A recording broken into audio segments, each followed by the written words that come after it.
Gold jacket, green jacket, who gives a shit? Okay, timer is on at 2:30. Holy shit. Did I move too quick there?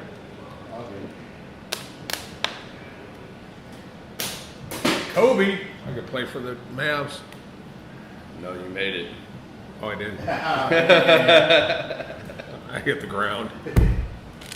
Send stars. At some point, I'm going to figure out what stars are. There we go. I think Larry Adams is going to be happy to know. You got a Goes back stick? to the original audio for you, Larry Adams. For you. This is a good one. That's the. Is that the blue label? Or That's is that from the Derby event. There we go. Industrial, Facebook. How much time we got? All right, be right back.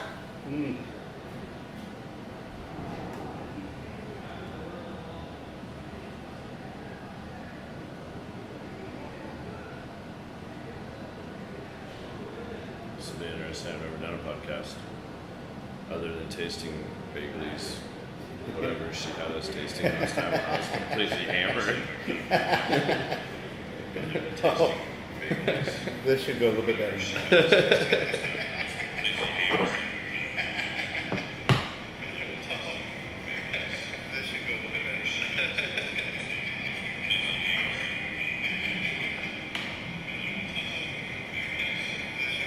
We got Larry, got Kevin, Julie's in.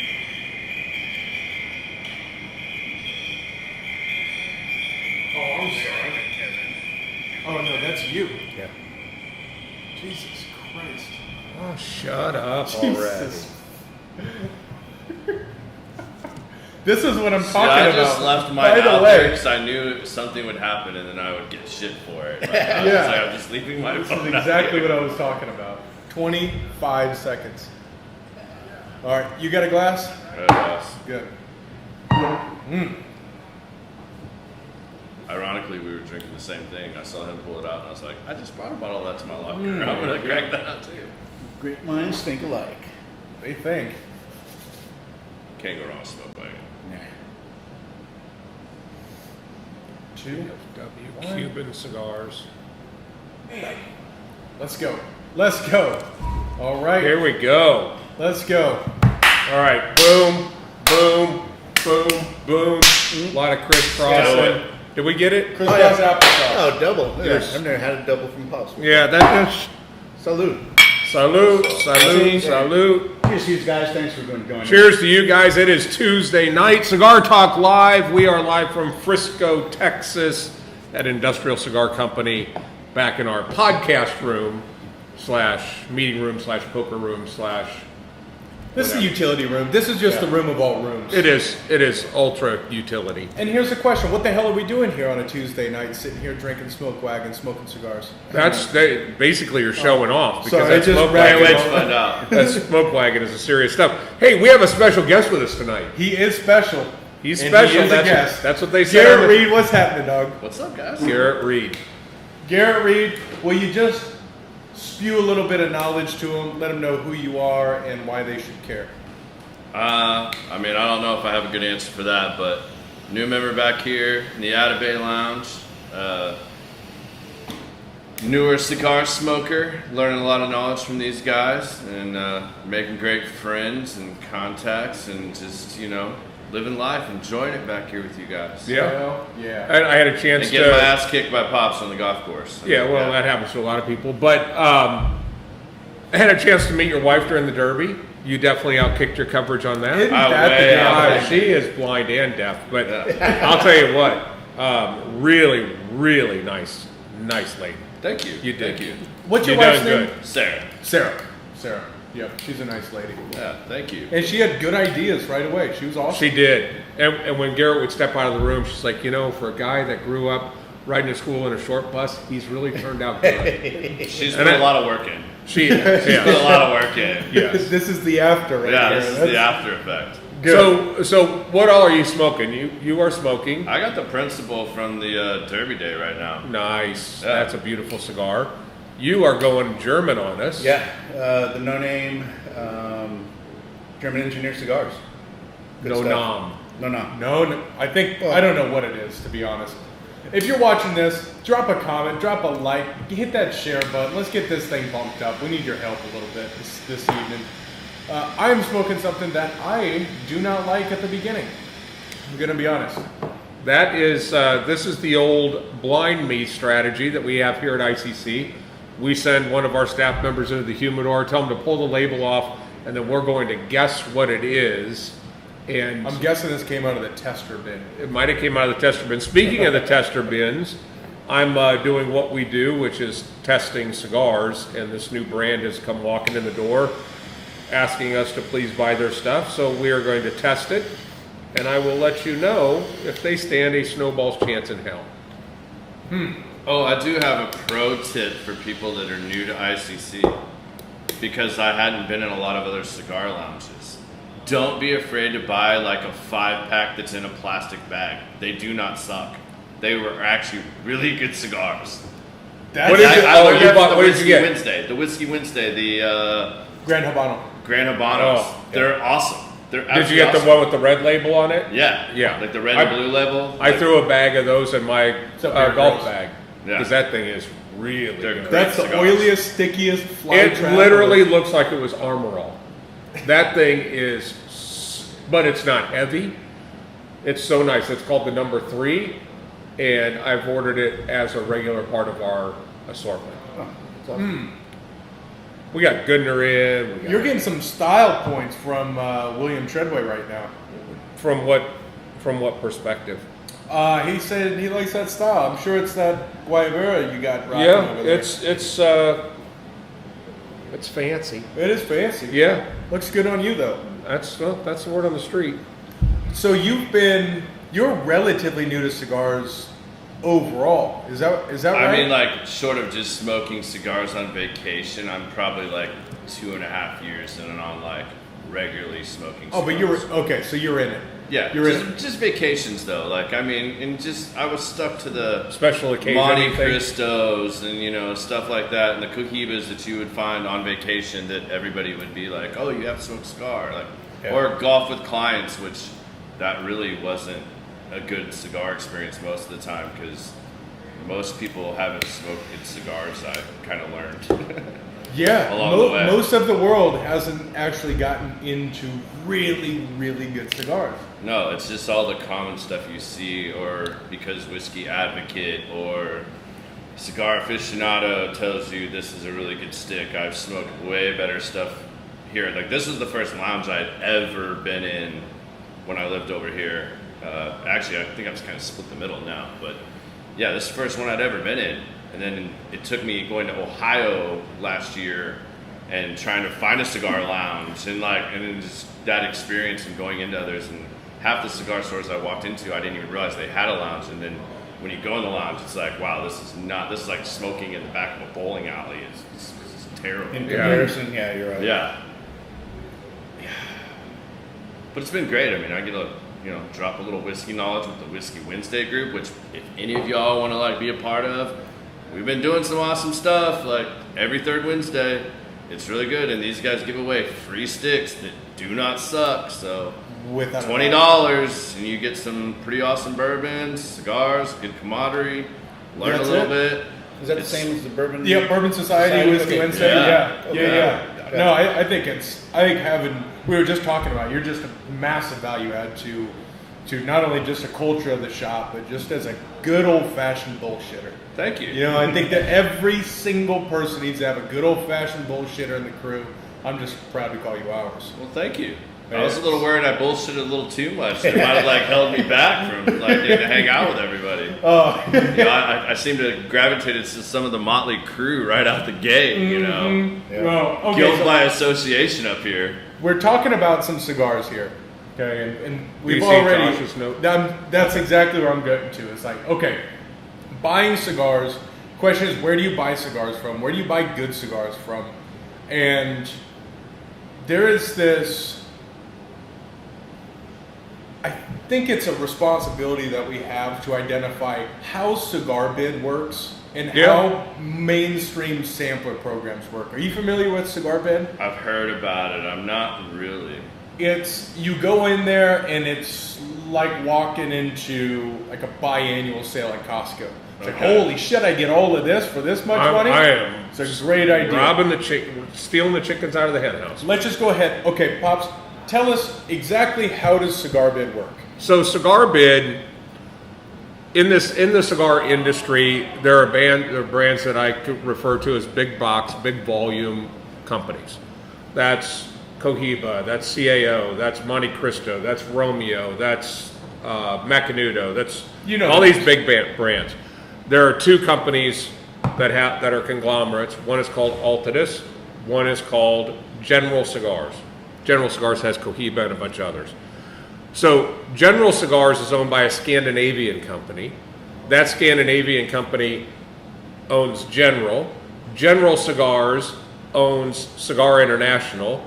And General Cigars owns CigarInternational.com, plus their stores, plus Famous Cigars, Famous Smoke, plus Cigar Bid.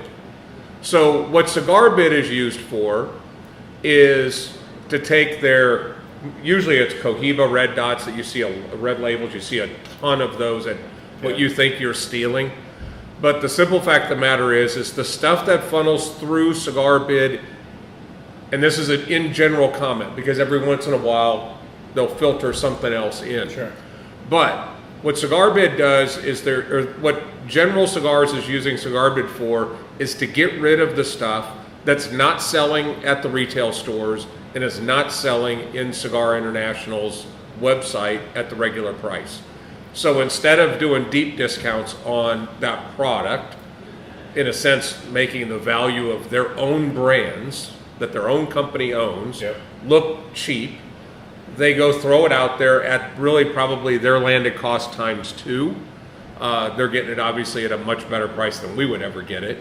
And that is their liquidation source. So I've seen people that they're getting these 5-packs and they're going, oh my God, I stole this 5-pack.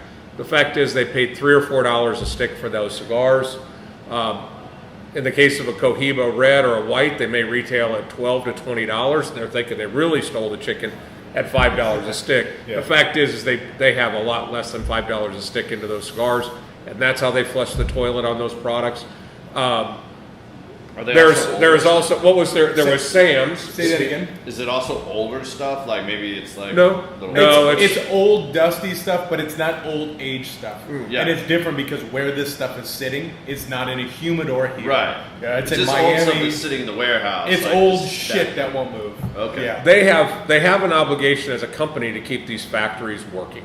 Yeah. So the factories are going to make X, and they've got to sell it. And in the U.S., they've created that channel. Look, the model works for them. That's great for them. But the simple fact of the matter is that is what Cigar Bid is all about. Yeah.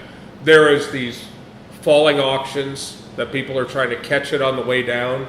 If they just sit there and watch it for about 3 minutes, it actually goes all the way down and then restarts back up at the top. So it's never going to go below their danger zone where they're not going to make any money on it. My reason why I say that from the very beginning is because guys will chase these cigars that are originally $15 cigars that they get for $5 or $3.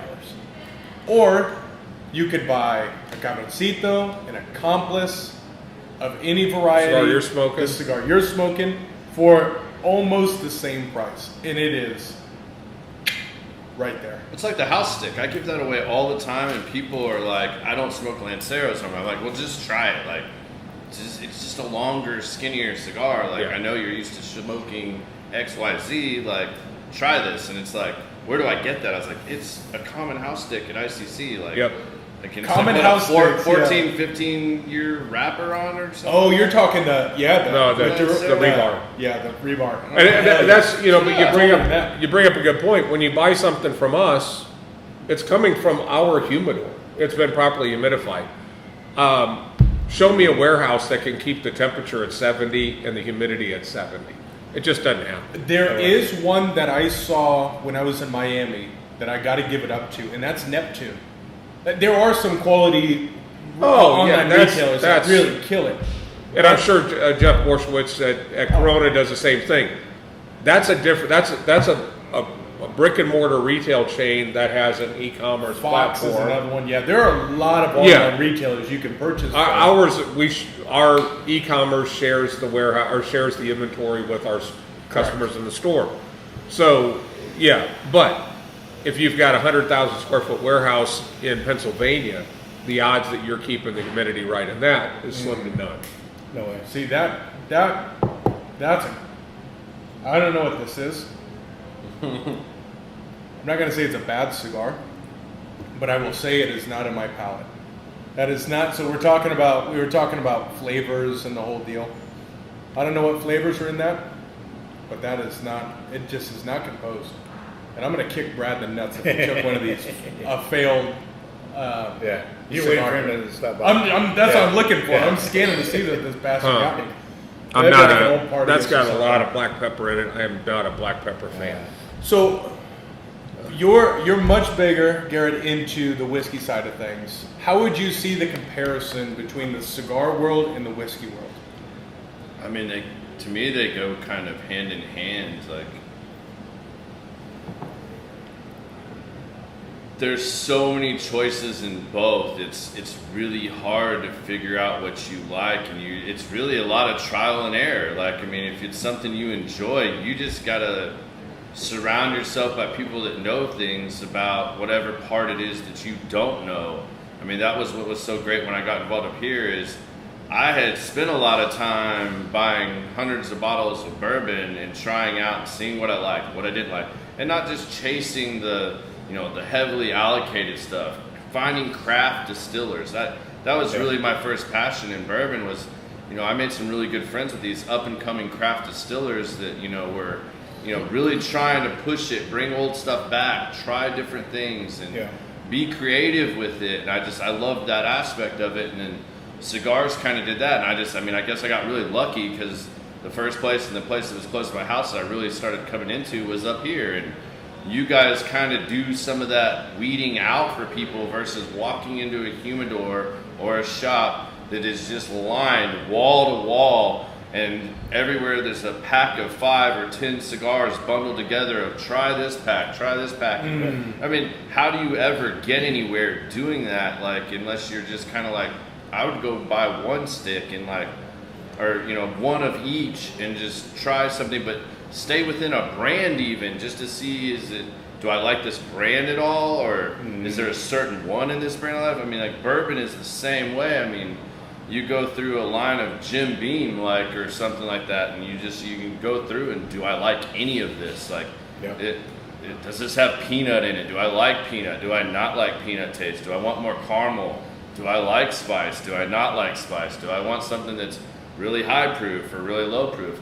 Cigars are the exact same way, and I'm not the guy that knows all the lingo. I'm still learning that. That's been one of the good trade-offs up here is because bourbon and cigars do go hand in hand. So whereas I may have not had the knowledge on cigars, I had some bourbon knowledge, and when I shared that with others, they shared the cigar knowledge with me, and I got introduced to a lot of things because it's like a lot of giving more than you take up here. And if you start giving a little and sharing, then others share with you.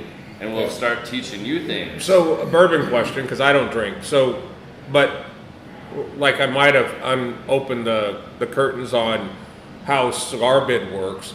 I've heard that a lot of bourbons use MGP juice. Yes. So that was one of the things. Is that kind of a MGP is the big guys out there, and then when somebody wants to I know Jalen Smith has his own stuff. He's using a company out of Indiana. But do some of these guys, these professional athletes and stuff that decide they're going to do a bourbon or a tequila or whatever? Cigar? What is it? Okay, I didn't think so. What is it? He's pissed. It's got to be a party, some shitty Partagas or CAO maybe. Nope. What is it? It's a Mil Diaz. That is not a Mil Diaz. Yes, it is. That is a Mil Diaz? It's this one right here. No, that's not a Mil CHC. Diaz. Yeah, that's CHC. That's CHC, and it came out of Brian McGee's trunk. Yeah. That is Terrible. Yeah, that's been aged properly in the trunk of his car. I guarantee. Rep samples, and you got that today. The rep samples. It was right next to his fucking brisket. and- Let's actually let that change. And I'm sorry to step on what you're saying, but the importance of humidification and letting a cigar rest. That, and I'm smoking a Luciano at the same time, right? No way would I smoke that thing straight out. If that's what it was like out of the humidor, That's not the experience I had with the CHC, but the CHC it's not this dry. Yeah. okay.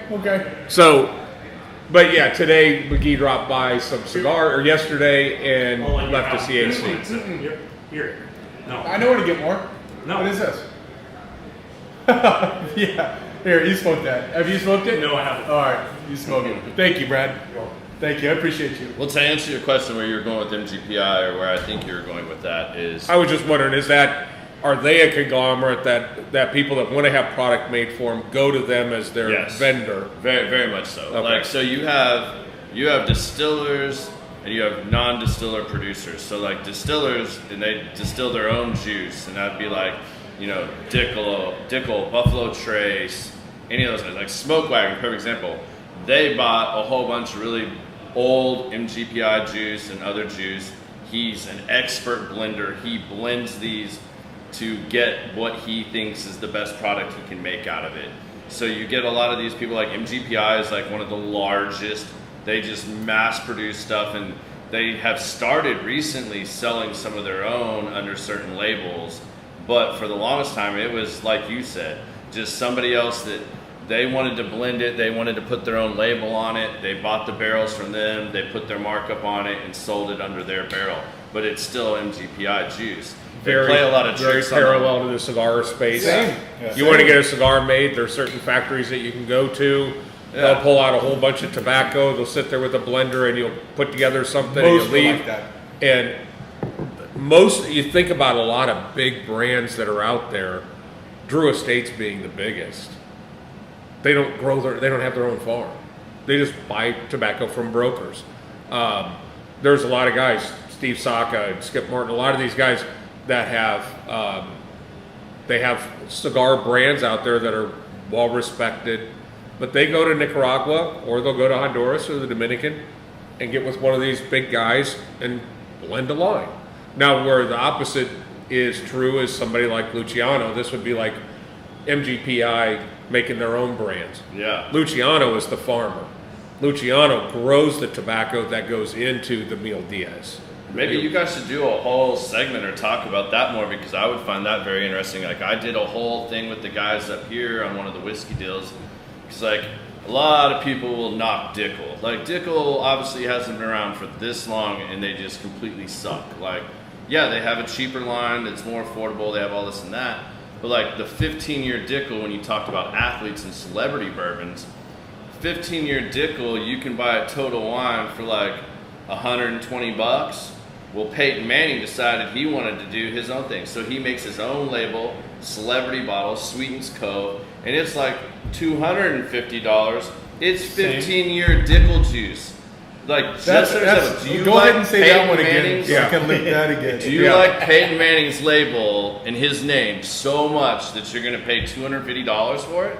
It's the same thing. And if you're telling had me me a that's like Dickel juice, cigars, yeah, there's probably a lot of cigars like that like you don't even know that. Like, I just bought the $40 version of a stick that I can buy for $12, and it's the same or better. And somebody else has put a wrapper on it and put their fuzzy little wrapper on it. Let me show you actually reverse what happens. Let's say you get these producers who are kicking ass, they're pushing the limits, they're creating new blends, right? Mm-hmm. Then it gets a massive rating. Well, what that farmer's going to do is they're going to know the recipe. So all of a sudden, you're going to see a new line that comes out. That is, there's one particular manufacturer who's known for this on the backside of the industry. And all of a sudden, he'll come out with this new $6, $7. But it's a lot like this, but it's $5 less.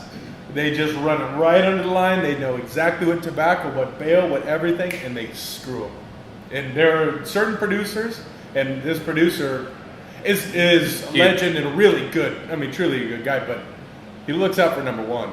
Yeah, I mean, bourbon's the same way, but if you don't know, and most people don't know how to read a label on a bourbon bottle, they don't know what to look for, and it's the same thing I'm learning with cigars. Like, legitimately, like, you go into these other places, and like Pops even made fun of me. You know, I missed out on one up here, and I said, I finally found it. And he goes, "What'd you pay for it?" And I was like, $45 a stick. He's like, "I sold it for $22 a stick." And What's I'm that, like, the Bull? I hate you. I don't even remember which one it was. I think It had it to was be the Bull. Yeah. I think it was the they Bull. gouge you. They gouge you for Yeah. sure. Okay, so everyone who's watching, thank you for joining us. This is our Cigar Talk Live, our Tuesday get-together where we just get to sit and have a cigar with all of the beautiful people who want to join us. If you have questions or if you have a direction that this conversation should go, drop it in the comments. We want to know. It's been uncomfortably cigar talky. It has been. I've been kind of in the cigar world because the Cigar Newbies page it's just Taking off. exploding, and we're approving 6 to 10 a day. And by the way, not everybody gets in. So when I get guys that are just kind of like randomly entering in, yes to all answers, you're not coming in. That's, to me, that's a troll that doesn't want to take the time and tell us what they want to learn. So I've been really spending a lot of time on that page. We're going to start creating some content for that. But today I was just like, what questions do you have? And we'll give out some cigars to some random people. But the questions started flowing in, and they were great questions. So yeah, I've been thinking a lot about cigars today and what's happening. When you add the bourbon, so you have somebody that's 20 steps down the bourbon path and 2 or 3 steps down the cigar path. It's interesting to see how those two things parallel. Zach has a good question coming in. The main difference, aside from geographical differences, the main difference between bourbon and Scotch. Is it a mash bill thing aside from where it's from, or it's more where it's from? But yeah, it's mash bill too. I mean, like, you have peated Scotches and non-peated Scotches. It took me a long time to figure that out. I can't speak a whole lot on that because I really don't like Scotch. I found out I can drink non-peated Scotches. That's it. It's the peat moss that they smoke it with, and it adds this extremely, to me, earthy. And I don't want to use that term really because I like earthy cigars at times. Like, it's just a different... Dirty. It makes it kind of dirty. And there's a whole other backstory of why I don't like it. But non-peated Scotch, I can't enjoy. kind of like this? It's smoky. more caramely and sweet, but yeah. Smoky, Yeah, it's yeah. a smokiness I don't like. Do you like mezcal? I don't. Me neither. I Yeah. hate it. I don't. And it's very similar to a peated Scotch. Peated Scotch tastes like you It's stuck your smoke. head in the smoker, took it out, and then drank a regular Yeah. Scotch that's a non-peated But if you Scotch. get JP out here, that's his. Yeah, it's probably his That's his jam. thing. Yeah, I mean, there are Oh, he serial loves that, killers yeah. amongst us every day. We just don't know. Yeah. You don't know. I'll tell you, today. the single worst cigar I've ever had in my life Yep. was at an early trade show that we went to, and it was a company called Hammer and Sickle, and they have their own vodka brand, but Russian they were going brand. to be really smart, and they came out with this. There's this concept of taking bourbon barrels and burning them in the curing barns and letting that smoke fill the barns and add that burnt flavor to the tobacco. Well, they did it with peat. Yeah. And I took maybe 2 puffs, and it was the worst goddamn cigar I've ever had. And the difference between 1 and 2 is a mile. It is so freaking bad. And so, Brandon, you got to try this. So we're walking out after the trade show. I ain't no he's, punk he's, bitch. he's no punk bitch. So I'm gonna stick with this thing. You got what, a 1/4 inch in, I got that far. and then it was I got just, that far. We ditched was- it, and then we were going to the Beatles Love Show at the Mirage. We actually had to go find a CVS, walk to it to get those little, dispensable. the little things you stick on your Mist- tongue to mouthwash. Mouthwash and the little. yeah. What are they? Listerine strips? Yeah, the Listerine Yeah. strips, but they're little toothbrushes that have the deal. So we're brushing our teeth, walking on the strip, looking like a couple of cokeheads, going to the Love Show. It was the worst cigar ever. Go It to was the the Michael worst cigar ever. Jackson show next time if you It's haven't good. done I've that. seen It's it. amazing. I've Really? seen it. Yeah, it's good. I've seen the Love Show 12 times, so it's like I'm a huge Beatles fan. I could do Love Show about every day. Yeah, it's just awesome. Don't you do that? Nice. Just asking. Nice. Okay. So I think we should jump him into the questions that. Let's chum him. Okay. Let's let him be warned. Let's do be a little noticed, bit. Let him know.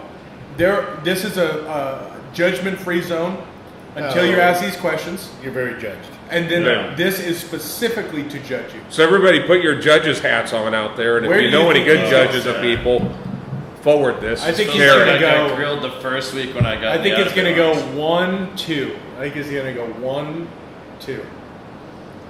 I don't know. I've not known Garrett for very long. I like to think He's not a that 0-3. we're on the same level. He's not a 0-3. So I'm going to say between 0 and 2. All right. All right. All right, these questions are serious shit. Yeah. Okay, so Man. And This is there's I now got grilled like walking back in here last time. there's I won't now name names. 5. There's now 5 questions, but there's the big 3. Really, the big 3. Should we give him one? Are you prepared for this? I mean, this I'm is gonna a say time. no, Look, because- and nobody's paying any attention. Yeah. So just be yourself and open up and be honest. It's just No, the internet. honestly, the people watching are like, ask the questions. Ask the questions. oh, We want to okay. judge Garrett. Okay, let's judge Garrett now. Yeah. All right. Moving into the segment Let's of go. judging Garrett. Let's do it. Okay, question number 1, Adrian. Yeah, my favorite. Do you between 0? Was it 10 or 5? 0 1 is Adrian. 1 to 10 One are to the 10. numbers, Yeah. and then Adrian makes up his own. Yeah. Okay. And I'm 0, pretty much on all of them. So between 1 and 10. 1 I being, see how he's tainting the pool. 10 being like you certainly believe. Because if he 1, thinks he's like, cool, maybe. he's going to try to copy Bigfoot. him. All right. Say it again. Do you believe in Bigfoot? Does No. he exist? No. 1 to 10. No. 0. 0. 0. What would get you to change your mind? A body. I mean, yeah. Man, I'm just not a conspiracy theory. You follow a person. Sasquatch Like, page. Because I mean, I think it's funny, I but want like- to believe in it, but it's not. I think it's funny. I mean, do I think there's probably some weird gorilla in some jungle that people are just gonna call Sasquatch? All right, so I'll give it a 1. Yeah. Maybe a 1 on that. But like, We have a private no. member that's. Yeah, I've heard about this. I've heard these stories and rumors. I'm still not quite sure who that person is. It's Mark McClurkin, and Yeah. we got. But I'm really bad with names. So I there can is name. there is a team of guys that are going to go up Yeah, to his cabin in Oklahoma. the Earth is flat. Mark was Oh sitting no, behind- there's flat he was sitting earthers. behind you earlier when I walked in with his computer. He's a hunter. He was behind you. Oh, Yeah, wow. that's Mark, Wow, okay. He's got the documented Okay. proof, okay. and he'll be glad to take you out to his He's got place out land in the in woods. Oklahoma. He's heard It's him, a squatchy place. seen him. It's- Squatchy place. He's All Super right. squatchy. He's got recordings. Yeah. I haven't heard Rocks of Are thrown there recording. at him. copious amounts of drugs involved in this? Rocks or- thrown at him. I mean, There might need to be copious He's amounts. Yeah. bourbon for sure. Yeah, absent most certainly. all right. And a Real lot of loud. tequila. Yeah. Lot of tequila. So Yeah. where's 0? Okay, 0. Yeah. Yep. Okay, that's good. Okay. So question- William Treadway's coming in. By the way, says never been a documented footprint. I think he's right. Other than the made up. watermelons. Yeah, well that's. I saw the smashed watermelons. I don't remember the footprints, but I remember this watermelon smash. In a But there's a lot of field guys. full of cows. No, there was no cows walking through the goddamn field. All right.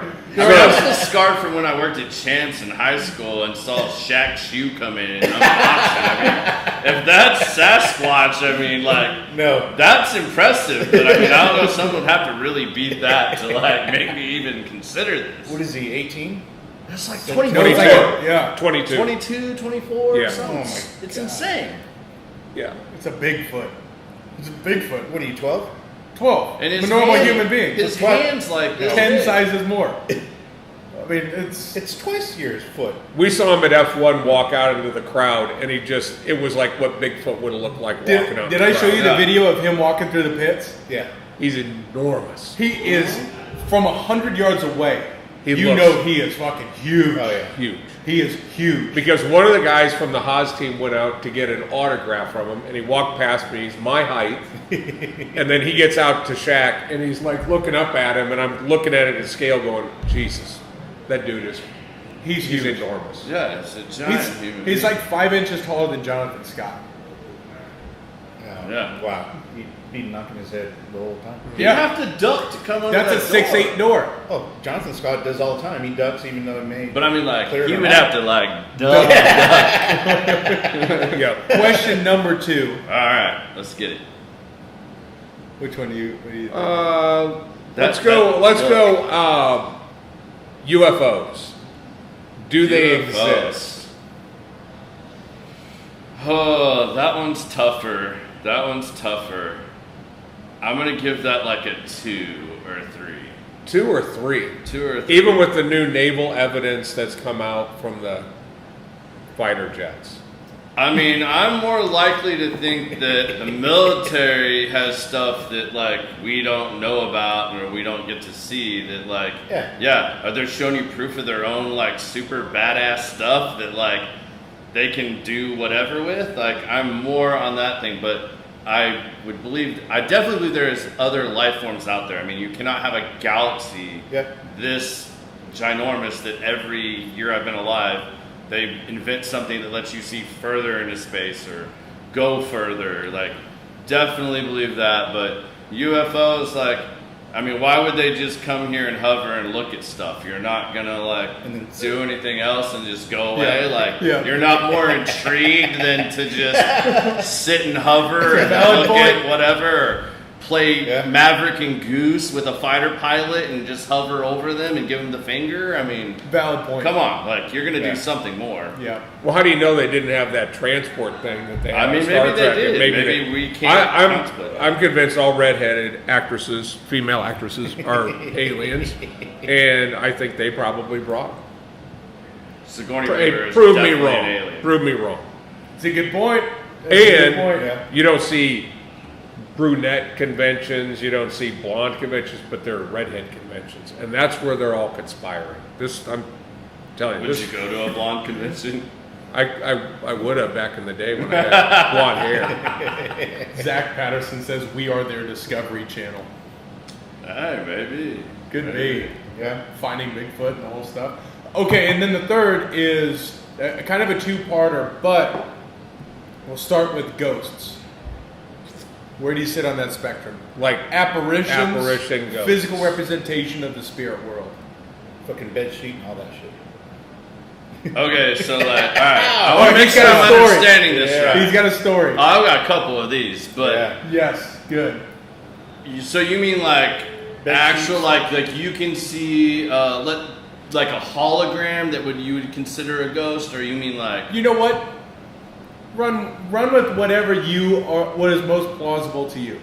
okay, like I don't think you can like Story time. I don't think Williams, you get can ready. see ghosts. Like I mean, if you do, that's probably more in your head. Like, but I can say, my oldest cousin had a house in Ohio when she first got married that was over 100 years old that they were remodeling and fixing up. I was probably 13 to 15 in age, and me and my little brother, who's 2 years younger than me, were staying upstairs, and there was an older lady that died in the house, like everything, like lived there, whatnot. And at like 3 o'clock in the morning, my brother and I both woke up to the smell of bacon and like a home cooked breakfast like going on. Kind of like startled us enough that we both woke up. We could hear pots like someone was cooking. And we went downstairs and realized it's 3 o'clock in the morning and nobody's cooking. So I can't really explain that, but And you heard the stuff? you could hear That's pretty sounds, good. you could Yeah, you know smell what? it. Bacon, Adrian. What did y'all Bacon. eat? Did you eat fucking burgers and stuff? No, we went to His cousin shitty fucking- Ohio Mexican food. Like, that is Oh. not Mexican food. So your cousin farted and you're like, oh, fucking bacon? They were downstairs. We were in the one bedroom upstairs, by ourselves, and both of us woke up. Like, Just believe, not just Adrian. one or the other. I'm trying. Not one or the other. Both of us woke up. So I guess that's my closest ghost thing. I do have a funny story about both of my bosses, where we were doing a fire in Arizona, and someone had died in this fire, unfortunately, and we're walking the unit with the adjuster stuff, and you know, the windows and doors are all boarded up. Like, we took the boards off the doors to get in. We're walking around. Someone's died in here. Everybody's kind of creeped out. We're just trying to get a feel for how bad the damage is. And my watch is like catching light, and my boss is like, he would have answered 10 on all of these things. And my watch gets light, and he's like, and it's real dusty. I mean, you still got the soot and the ash, and we just opened up the door. You know, everything's stirred up now. We're walking around, and my watch is kicking this light around the room. And he's like getting out his cell phone. He's trying to record this. And I mean, I'm about to pee myself laughing, and I'm just keeping it going and just walking around. And he's over there with his phone, and the one partner goes flying out the thing. He's like, I'm not being in here. I'm uncomfortable. I can't be in here. I'm not doing this. So, yeah. That'd be a good conversation with Ty. No, I'm not. No, I'm not doing that to myself. Ty would be in the forefront of it, and then he comes out from the back end of it. Can I So say, what about spirits? I definitely think that's legit. Like, I've had some interesting. So I'll share this. So my little brother moved to California. He's kind of got all Californianized, and he sends me about 5 years ago for my birthday a gift card, and he says, you have to use this. I know if I just tell you to do it, you won't do it, so I bought you an actual gift card. Don't waste my money. Go do this. And it's a sleep deprivation tank. Didn't even know what that was, or a sensory deprivation chamber. Yep. Didn't know what that was. And he's like, don't do anything extra, just go and experience this. No additional no chemicals. gummies, no nothing, just go experience this. And I said, all right, okay, I'll do it. And that's a weird experience. I mean, you're in this thing that's like a 6 foot in diameter egg, and I don't know if anybody else has ever done it, but Brandon's done it. it's got lights and music that come on that are very soothing. It fills up with water. You shut it. Eventually, you start floating. You can kind of touch the walls. If you set up, you can touch the ceiling. So, like, you can get out. It doesn't really make you feel claustrophobic. But then the lights eventually go out, the sound stops playing, and then for however long you're sitting there, 30 minutes, an hour, hour and a half. I think they only let you go up to an hour the first time. First But time. it's a reset on all your senses. It's super calming. So my dad died when I was 24, passed suddenly of a heart attack, his second one, ironically waiting for a pacemaker. At 27, my mother tells me that, oh, by the way, when your dad was in the Army, way before us, when he came back, before he went to Nam, he got a girl pregnant, supposedly, maybe have a half-brother, half-sister. Drove me insane. I spent several years trying to figure this out. Then I made this post on Facebook when all the DNA stuff started happening. And I said, man, you guys are idiots doing this DNA. Like, eventually your information can get sold. They're going to use your information for something else. Like, they wouldn't just be giving you all this information. That's They're all creating a aliens. database. That's all alien. Well, that got data. That got taken very out of context by some members in my family, even though I had asked everybody, and everybody in the family was like, oh, no, we don't know, like if it was really your dad's, if she carried it to term, all these things. It was basically like, shut up, we're not talking about this. Well, after my dad passed, every time I had a dream about my father, and we were like 6 and 7, much like you guys all are, we were super close. If my dad was alive when I got married, he'd have been the best man in my wedding, Instead, it was my little brother. Every time I had a dream or something, though, that my dad was involved in, it was never anything like, hey, how's it going? Hey, proud of you, or anything like that. It was legit like, what the hell are you doing? Why are you making these stupid decisions? It was very, and I'd wake up mad or angry all the time. Well, I go to the sensory deprivation tank, and I'm trying not to freak out. So at first, I'm kind of freaking out a little bit. Like, I'm like, all right, this is really weird. What did my brother get me into? Well, as soon as I actually fully relaxed, I had this very calming feeling of my dad's presence. Like, that's it. There's nothing more to that. Just, I felt his presence. I can't describe that any better than that, but I felt his presence. So I go home, tell my wife about this. We're cooking dinner. My aunt, who normally would just call me, sends me a text. Got time to talk? Now I'm freaked out. I'm like, oh, what do you have to tell me? And she goes, literally calls me, and she's like, so remember about 10 years ago when you asked me about your dad and possibly having a half-brother or half-sister? She goes, I think I found him. I go, him? She goes, yeah, I think I found him. So I wasn't going to tell you, but your cousin said since you asked, I should let you know because you did ask. And even though you made that Facebook post, I did one of those DNA tests. I know how many children I've given birth to. And there is a guy that said he wanted to be contacted if there was a match. And he matches the way you would match with me on this DNA test. I'm like, you're kidding me. They had already done all this research. They had this information for like 30, 45 days before she told me. She sends me a LinkedIn profile, a Facebook profile, and she goes, oh, by the way, isn't Frisco, Texas really close to where you live? I'm like, you're kidding me, right? Like, she goes, no, he lives in Frisco. No. Yeah. And I'm living in Savannah at the time. So I send this guy a message on Facebook, and I'm like, hey, I'm not doing all this stuff, but this is what I know. You said you want to be contacted. You can respond back to me or not, and if you don't respond back, I will never bother you again. Like, maybe you just don't want to go down that road. I understand, but this is what I know. And oh, by the way, here's a picture of you with, I assume, your adopted dad at like 3. Here's me and my grandfather. And when I sent the picture of him and his dad to my cousins and everybody else in my family, they're like, who's the weird guy holding you? I mean, we look identical at 3 years old. And he's 12 years older than me. And from here to here, him and I look exactly like, more so than me and my full-blooded brother that's 2 years younger than me. We do the same gestures. It's so weird. I met him for the first time on my 38th birthday.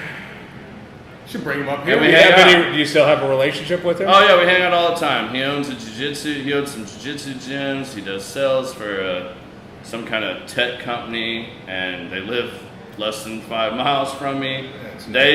We moved to Texas in '96. The place they had us staying in while we were finding our house as a family, he was living in an apartment 1 block over. He has the same degree my dad has. They started out in the same career path. We lived from '96 until he moved to Colorado for a few years. We lived within a 10-mile square radius of each other. Like, we had to have crossed paths. Whoa. So that's crazy. I mean, like, that's weird. That is. But it's awesome. I mean, I have 3 new nephews. I mean, it's crazy. You know, they're so cool. 17, 20, and 28 or 27. So, Adrian, have you ever had a holy shit, it's a small world thing happen to you that really stuck out? I mean, I heard this conversation Garrett and I were talking about it earlier, and I said, it's not a small world, it's a tiny world. It's a very But, tiny world. I mean, very similar to Garrett.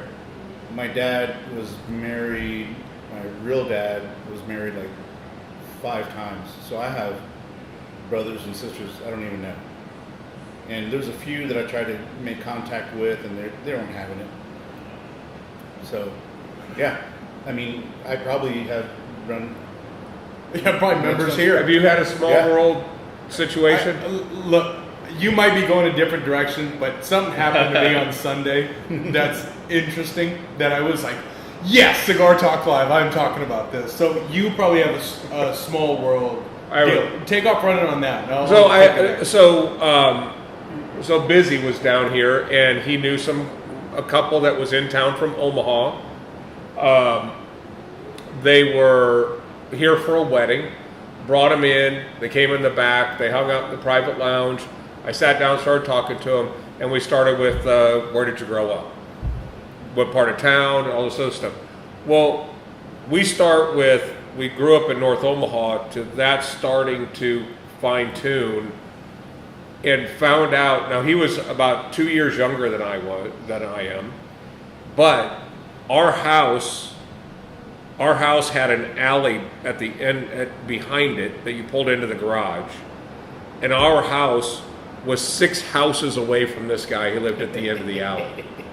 And we talked about the same park that we would play basketball at and all this other stuff. And this is a guy that, I mean, we would never have crisscrossed paths, but to meet somebody that just happens to be in Dallas that weekend, and then to find out that he lived 6 houses away when we grew up at the same time was just boggled my mind how small that world was. That's cool. Yeah, JD Mars coming in. My wife is adopted. We found her biological parents about 4 years ago. Used Ancestry and 23andMe. That's cool that technology exists. It's wild, man. It's wild. Everybody asked me at first, like, well, do you want to meet him? Are you going to meet him? I'm like, yeah, why not? I mean, worst thing that happens, he hasn't been in my life for 38 years. If he's a complete piece of trash or whatever, we don't click, doesn't get along, he does not have to continue to be in my life. Right. You know, so, like, there was no real risk. Like, you know, it was really cool. All right, so on Sunday. I can't wait. It was really weird. So I've told you guys before that Ale did this like palm reader bullshit in Mexico. Yeah. And we're sitting up in Denton. We take the kids up, and they're all playing around at this cool little truck yard in Denton. And there was this little palm reader that was sitting there. And she's like, oh, look, what are those? It's like, oh, yeah, look, she's full of shit. She's taking people's money and lying to them. Isn't that cool? And she's like, we were talking about her experience. It's like, what else did you do? Oh, what did they say? You're going to be with a tall guy that likes beer? How many tall guys like beer in the world? This is bullshit. And she's running through, like, the things after things. And it started getting to a point where I was like, oh, wow, how does she know that? You know? And I was like, still, she's full of shit. And my whole response, they're liars. The world is too connected. She can figure out who's coming, the whole deal. And then walking, you've got Elias and Alessia playing. Walking, this old guy comes up and he just taps on Elias's head. He just comes and taps on him. It's like, oh, how? Starts speaking to him in Spanish. Oh, that's kind of weird. Elias looks like a little white kid. Yeah. And then they started talking. I look up. I was like, oh, that's interesting. And so we started having this conversation. And the guy kind of walks up, and we have a conversation with him. It's like, oh, how are you? How are you doing? Yep, nice. This guy looks 100%. And the guy's fucking name is Ruben. Same name. That was her. The same name, the same looking guy just comes out of here and look, it's a coincidence, right? But it was a really weird coincidence that I'm telling her that there's no way this is real, there's no way this happens, and all of a sudden, out of nowhere comes this guy. We have this conversation for 3 to 5 minutes, and then he just kind of goes away. Like, all right, well, we gotta find this guy, right? I mean, we gotta have a conversation with this guy, and it didn't hit us until he was gone, and then all of a sudden he's just gone forever. It looked like he was going to sit at the table 3 tables away. And then we come back and we're talking, and then all of a sudden you look around, try to find him, gone. Bagger Vance. Right, just Bagger Vance you. And I thought, that is so entertaining, the coincidence level of all of those things happening right, actually, not even after the conversation we were having, during the conversation of me saying this is all bullshit. And just being so like, no, this is stupid, and then all of this happens. So were there any things that she said that you were kind of like, no, because it's not like they did research because they knew you were going to go play in this yard in Denton. Were there any things that were like, how did you know that? No. Very specific. No, it was just his body language, the way he shuffled his feet, the way that he like tapped on Elias's head. Every single thing was like the color of his skin. Because her grandfather was like this. He had very tan skin, but it wasn't like moreno. It was like just tan skin. He just looked like. The only difference is like when you see somebody after they pass in a dream, they just look a little better. Yeah. He just looked a little better. It was the wildest thing, and take it for what it is. It's a coincidence, but we both left just laughing about it and feeling better about it. Like, oh, let's just act like maybe that was him to just come in and say, hey, everything's okay. Just coming to check on the kids, and then he's gone. It was such a wild experience. It was cool. I really enjoyed it too. That's awesome. But it was Josh Sims. I love talking to people who say they moved to Frisco 15 years ago and then tell them I lived here for 40 years. Josh Sims, why the hell are you buying 5-packs online and shit? We're right here. You could just come here and buy cigars with us. I didn't know you were part of. I didn't know he was in Frisco. I'm sure he's been in. He's only this big in the image. Yeah, Josh, have you not been here? He looks like my type of people though. Drinking a Deep Elm in his profile picture. Okay. Yeah. Josh, come hang out. Come be on the show. Saturday at the shop. Saturday at the shop. We'll see you Saturday at the shop. I won't be here. I'll be in Houston, but Ooh, I'm going to Cabo. I'm out for a week. oh, he's well, going to Cabo. lucky you. Hopefully Brandon gives me Hope all you these make it back. I'll get key you- spots he keeps telling me about. I'll get you some He's places. Yeah. That taco place is awesome. I see you out. I got him into that. Flora Farms. We'll see if we can get him a reservation there. Ooh. Okay. Question number 4. Oh, I made it to Or 4. are you done? Oh, I was gonna go into a different question. Okay. That's because Go ahead. he's going somewhere. You're going somewhere. You better book your flights to Europe because them shits were expensive. So just Yeah. go ahead and put that. Is that still a thing? It better be still a thing. It's still a thing. Okay. Yeah. My wife hasn't spent a single second thinking about anything other than her backyard. How does Now the ships- backyard is almost done. How does so- ships get across the ocean if the world's flat? well, they fall off and then they build another one. It's a yeah. ice wall. Yeah, we need Okay. Hoskins in here. I was just curious. I'll tell you guys something when we get off the camera here. And I'm not I believe the earth is round, by the way. I want to know what your guys' favorite, most unique vacation spot has ever been.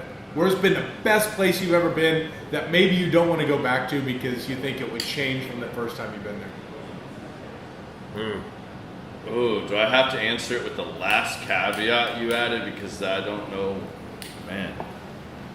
That's a selfish tag on there because I mean, if you just said favorite spot I've ever been, and like honestly, if I could learn the language and make the same amount of money I make here, the Spaniards have it completely figured out right. In my personal opinion, when I went to Spain, I fell in love with Spain. I've heard that. Barcelona, Madrid, I mean, they get up at like 8, 9 o'clock in the morning, they walk to the cafe, they get their bread, their cheese, they sit and enjoy it with their coffee, smoke a cigar, they wander into work, they work for 3 or 4 hours. Take a nap. They take a siesta, they go and have some tapas, some sangria, they maybe, depending on their job, go back to work for 2 or 3 more hours, then they're off, then they enjoy the nightlife, they have a They eat modest dinner at midnight. They go to bed They at eat super midnight, late. and they do it all over. And I'm not even a night person, and I fell in love with Spain. Ooh. I've never been, but would love to go. Yugoslavia. Yugoslavia. Dubrovnik. Huh. Yeah. Dubrovnik was really cool. Huh. Huh. I said the same thing. That wouldn't have been on my list. Yeah. But, Where do you want to go? Now it's a You wanna go to war-torn fucking country. Yugoslavia? Yeah, I've seen Behind Enemy Lines. I'm not going there. Montenegro was really cool too. Being Where? in Montenegro. Is that in the south of France? Oh, Is that Montenegro? It's like Is it France? it's northern towards like Croatia. Oh, I'm I way off. think like it's up there. Like because we flew into Barcelona and then we went to Vienna, Austria, and then we went over to Montenegro. So are you talking Way about like way off. are you talking about something that's just way real beautiful, Hey, we or got- just yeah. it was just a great We vacation? got Johnny Goodner in coming in with the hard facts. Disney World. Pre-woke Disney. Yeah, definitely. Pre-woke. Puerto Rico, Jamaica was pretty good. I'd say Frisco at ICC. My man. Yeah. I've got a cigar waiting for you. Yeah. He's coming back in a couple months. That means I'll bring in the moonshine. We can finally drink that moonshine together. I want to drink Rodney's bottle with his face on, so I don't have to keep looking. Gladly. At We'll do that next Can we, week. like, You can kill join that? us. We'll kill the whole thing. Do it, no, week after next. Week after next. Colombia says Frank Tomaszewski. What's yours? You haven't. I you've haven't. been to like Mexico and. Yeah, I haven't been that many. I mean, cruising. There's places that I really love St. Martin. I think it's beautiful. I think that's an area I'd want to go vacation. But I think as an overall trip, that was just, I'll never forget it, was when we all went to Canada fishing. Yeah. Yeah, we did. Boys were, how old? That was 2001, so twins were 10, you're 12. Grandpa was there, we had 2 boats, caught unbelievable amount of fish. What part of Canada? It was about Dryden. It was outside of. It was in Ontario. It's kind of straight up 100 mile or about 100 miles north of the Minnesota border, right? If you went straight up from Minneapolis. Okay. You remember when I was pissing in that bottle and Grandpa grabbed the brakes? Yeah. I was pissing in the bottle, he grabbed the brakes, and it just went everywhere. Yeah. Oh. But no, that was that trip was. How cold was it up there? That's a very good point because you leave Omaha and it's 100 degrees, and it wasn't 100 degrees up there. But you packed like it was. Packed like it must. It's going to be 100 degrees up there. It was 48 degrees up there, Yeah. July 4th. We went over July 4th. That's comfortable. We were freezing our balls off. It was just. We had 1 pair of long pants, and we had 1 long shirt, 5. no jackets, Oh my God. no It raincoats, no You nothing. remember getting stuck in that Moose Lake? Yeah. It was just freezing our. Yes. Oh my God. We Yeah. all got hypothermia. But we caught an unbelievable amount of fish, and it was Allagash so in much Maine fun. is like that too. That's a really great spot to go. Really amazing. Looks like a Disney movie.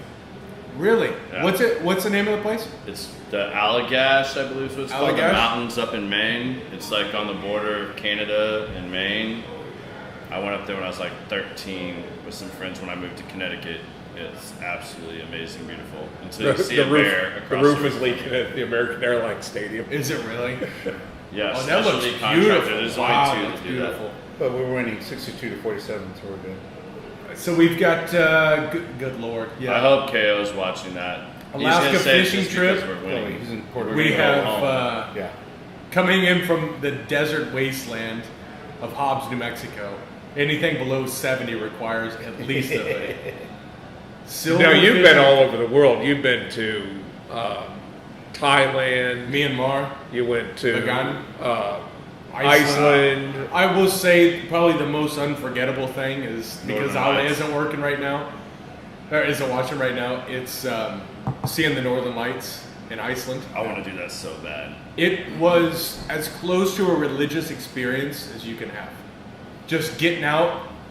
I still remember the left turn I took when they light up and then they just watching them move. It's like watching the inside of a marble dance. And there's a sound to it. It sounds like if you take sand and put it on glass, you feel like you can reach it. It was an emotional experience. That's awesome. It That's was awesome. unbelievable. Have you done like Big Bend down in South Texas where you can see like the Milky Way and stuff? That's really I have cool. seen that in Colorado a number of That's times, but really cool. that makes you feel small, doesn't Yeah, it? you can go down to you guys should do that as much as you like golf, the Lajitas trip. Yeah. Down on the border, like you can literally hit balls into Mexico, you can go to Big Bend, they got all kinds of things. We should rent an RV and do that. Begley's been It's talking awesome. about that. That'd be cool as shit. Is the mayor still a goat? I'm not sure. The mayor was a goat? The mayor It's is like a goat. Wild West town. Like it's old Wild West looking in the town. You can go ziplining, kayaking, horseback riding. I think they have a clay range. Their hotel is owned by a multimillionaire and it's like Yeah. super nice. Yeah. I don't know if he's still a mayor, but the goat, a goat was a mayor. You give him a beer and he'll fucking chug it. Holy shit, we I got to heard go this there. story, We but got I to go don't there. know. Like I didn't see that while I was there. Oh, that's badass. I want to go meet the mayor. Yeah. That's bad. I would say the most memorable place that I don't want to go back to is it's called Bagan, Bagan. It's in Myanmar, which is a former Burma. we went there on our honeymoon, and all of these handmade pagodas. It was, if you just Google Bagan, you can't make paintings that are more beautiful than this place. And the Thai food, we would have an entry, we would have, huge beers of Myanmar beer, 2 full, we'd have dessert, eat like kings, and it would be between $7 and $9. And you would tip them $2, and it was like the world-changing thing. Oh, but it was The place I wouldn't go back to is Aruba. I got married there. I've done like 3-4 times since. The only reason I say that, it's the worst airport in the world. It is the worst airport. Busy's flying there right now. It's so Kayla's horrible. there like every other week, right? You have to. I'm one of those people that I've never missed a flight, but I'm so terrified of missing my flight. I'm the guy that's at the airport 2.5 hours early. That's Oh, me. don't go to Myanmar because we missed our flight. Actually, they canceled the flight because the airport didn't have power. The airport, smaller than this lounge, didn't have power. Aruba, well, you'll get there 4 hours ahead of time, and you might miss your flight because the line is so long. They don't direct anybody, and like even if you're like TSA approved, any clear, you don't know to just skip all these people because they all like congregate right around the one entry. It is the worst experience in an airport you can ever have in your life. It's beautiful. China was the worst. So safe, but man, I wouldn't do it again. China can. I had actually won a trip to China when I was with Panasonic. Of all places, the Japanese are going to send me to China. No way. But I had won it, and then the week before we went, I get a call, and they're like, "Hey, you watching the news?" I'm like, "Nope." And the dude's standing in front of the tank in Tiananmen Square. And I'm like, I don't think I'm going to be able to go. Pass on the whole China. Agent, what's been the most memorable, most incredible place you've been? I am not an international traveler. The furthest I've been outside of the States is Juarez, Chihuahua, Mexico. That's as far as you've been? That's it. Wow. That's like Waco to here. Sure. But to me, it's like there's so many places within the States I think that are beautiful enough that maybe There are some amazing places. Maybe I'll get to, those You're still other in, locations. right? You're still in for tequila? Oh yeah, for sure. Mexico for sure, Okay. obviously. But there's been places I've been with Kathleen. Yeah, within the desert, New Mexico, Arkansas. It's about the experience. Circle back to the whole experience about the cigar. To me, it's about the experience of where you're at the time with who you're at. Mm-hmm. And what's that quote that you have? Like, what's the best cigar you've had? The best cigar you had is the one that you're smoking right now. That and what's... No, the quote that we have is, I may have had a better cigar, but I've never had a cigar in a better place. Yeah. Better cigar, better place. Yeah.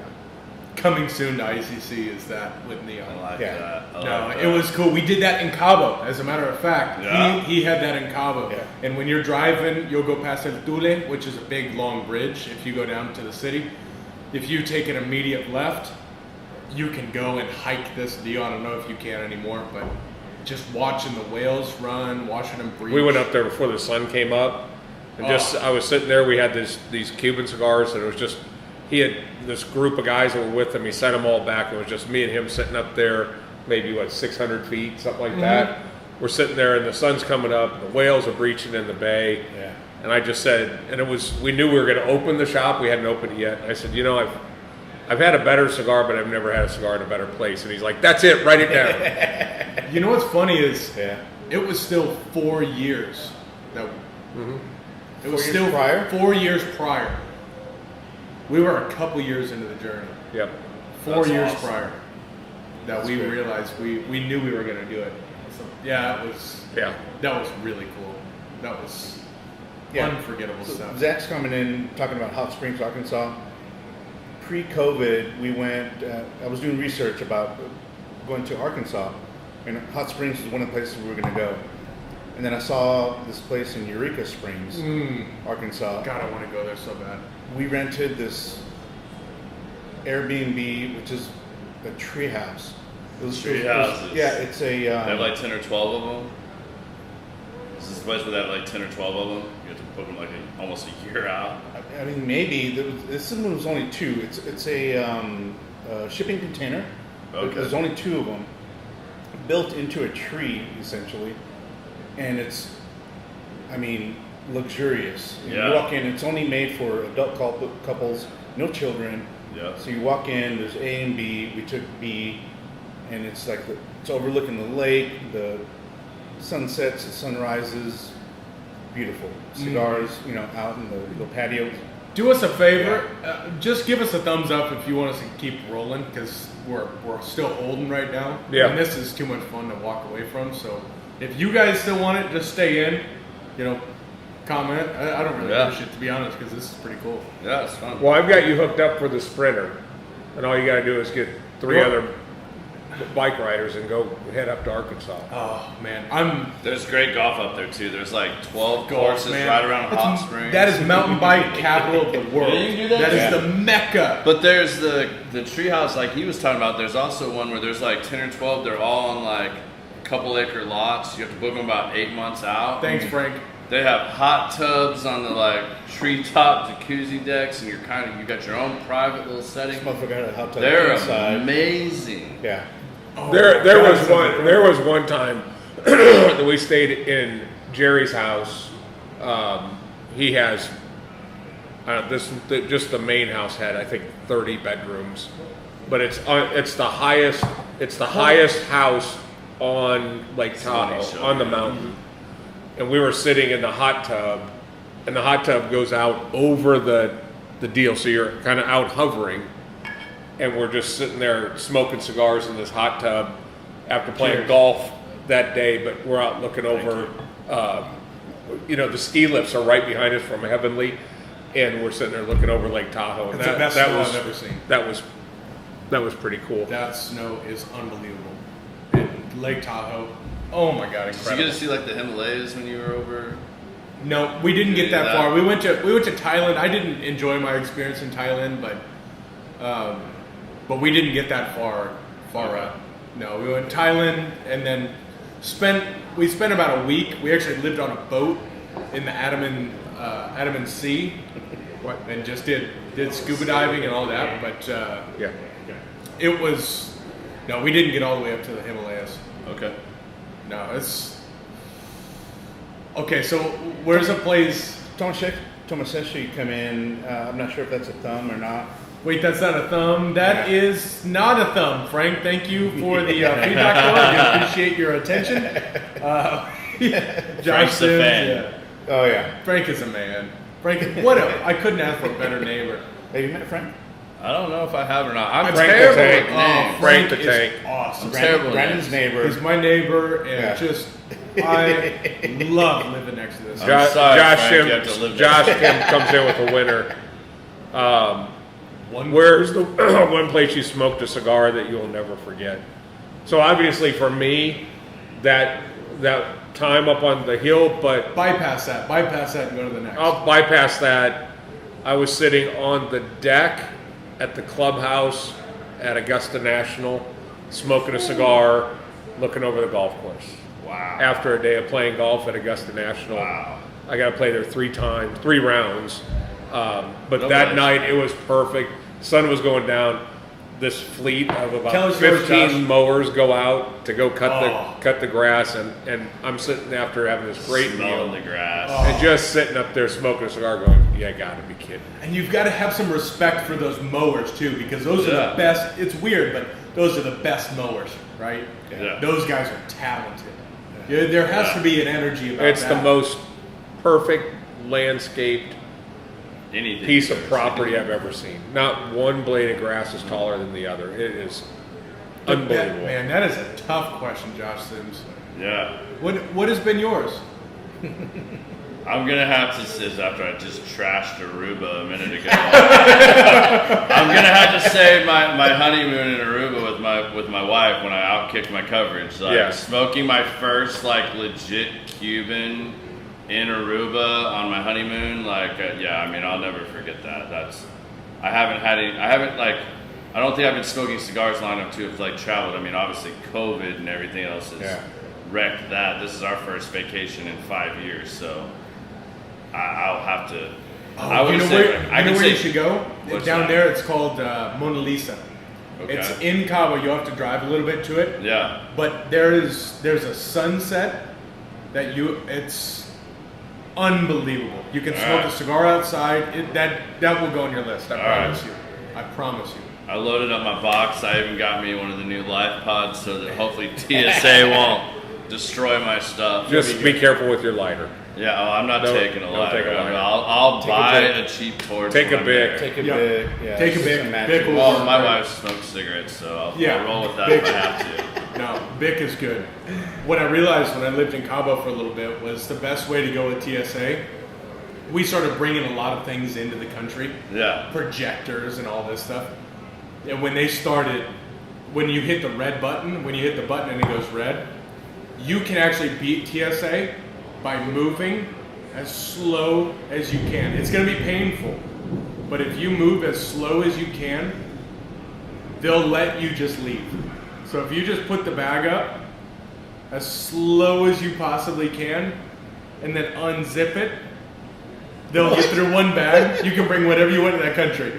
Because we were bringing illegal stuff into that country. I mean, not like drugs and shit, but... So like, fuck it, this dude's slow. Go. Yes, like as slow as you can. They will let you leave. I promise you, it works. So go full retard on it. Go full retard. Go. All right, Yes, yeah, it yeah. works with the Mexican TSA. Love I promise you, it works every time. What's your most memorable, scenic, favorite dinner you've ever had in a different location? Probably Flora Farms. Flora Farms in San Jose del Cabo. The way that you go up and over and you go into this kind of this little canyon, this valley. Yeah. You're surrounded by the mountains of Cabo, which Yeah. people may not think that they're mountains quite a bit. Yeah. The way that the light comes in up over the top creates this natural, there's this dust from the desert. Yeah. You can see all the rays of sunshine and it's right up over your head, but then they have this little pond that sits there, these nice little lights that sit over. It is serene. It's beautiful. You still get the freshness of the Sea of Cortez that comes over, so it's fresh. That's probably the most scenic I've had. What about you guys? I mean, I've had dinner at Scott's compound down in Cabo, and looking over the Sea of Cortez is incredible. But I think still one of the best meals I've had, and it's in a cool place, was at the Wynn in Las Vegas, sitting by you're sitting around this man-made pond, and they're bringing out the most When they unbelievable used to have the food. waterfall. Yeah, they did. Yeah, they remodeled all that. Yeah. They kind of trashed. But this restaurant was unreal, and the experience was just on another level. You've been there a couple times. I was there with Several. you once. Oh, was that incredible? Maybe after the 6th or 7th bottle of wine. That Between LA 3 bottle. Yeah. You guys had 9 Uh, bottles that night. Wow. 4 guys drinking. After the 4th. 3 or 4 guys. Yeah, 4 guys. Yeah.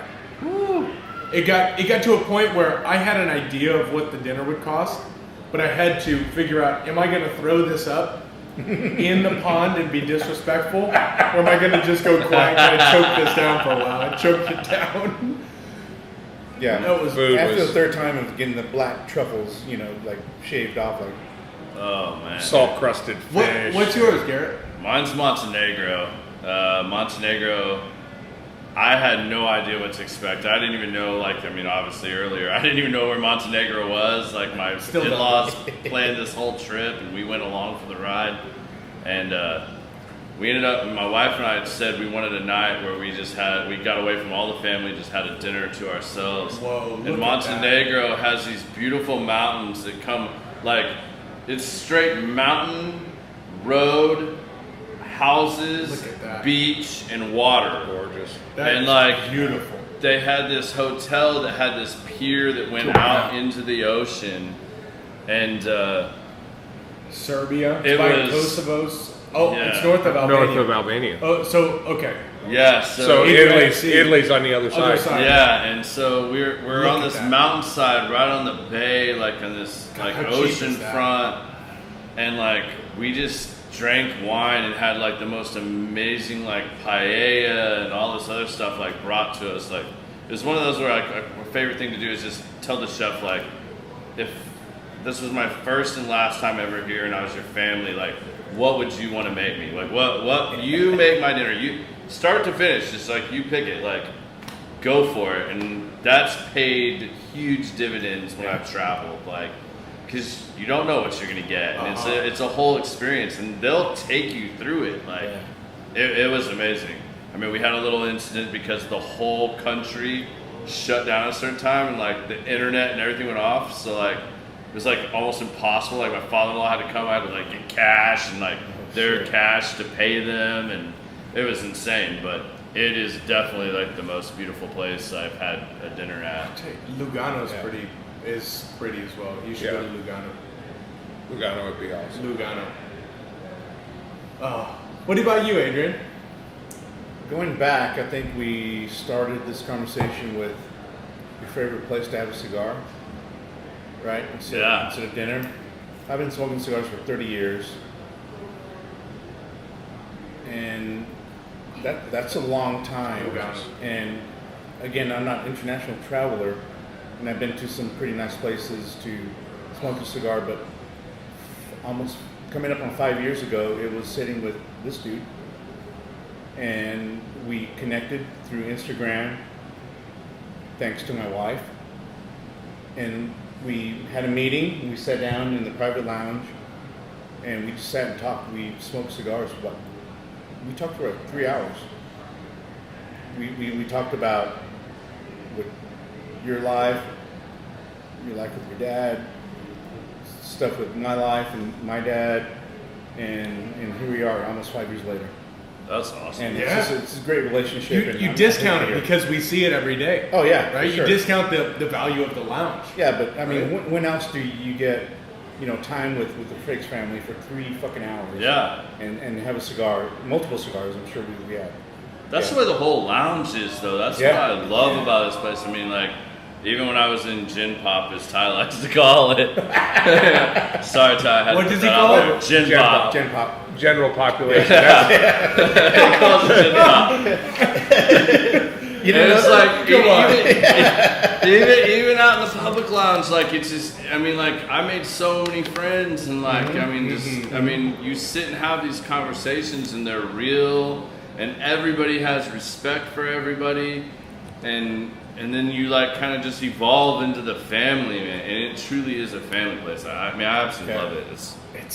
It's incredible. It's incredible what's happening here. And everybody has like some amazing story or life experience that you get to share, and it just naturally comes out here. Like, there's not many places you go that like that stuff just naturally comes out in casual conversation. Conversation is so boring like half the time everywhere else, but like I truly love being up here and the conversations that evolve and the friendships and everything else. Like, it's absolutely amazing. That's a really good point, and I've seen that over the past couple times that I've smoked a cigar here, is the conversations we get into. It's like we talked about real life stuff. Yeah. Right? Real world, like, here's been my challenges in life, here's what I learned from them, here's what I'm not going to do again. Very valuable conversations. Then you pepper in some kind of bullshit, locker room talk, but you don't get that anywhere else. Yeah, no. I mean, there's everything from top to bottom. I mean, you get the shenanigans, you get the locker room talk, but you get a lot of really real talk, like real conversations, real connections. Like, it's awesome. Oh,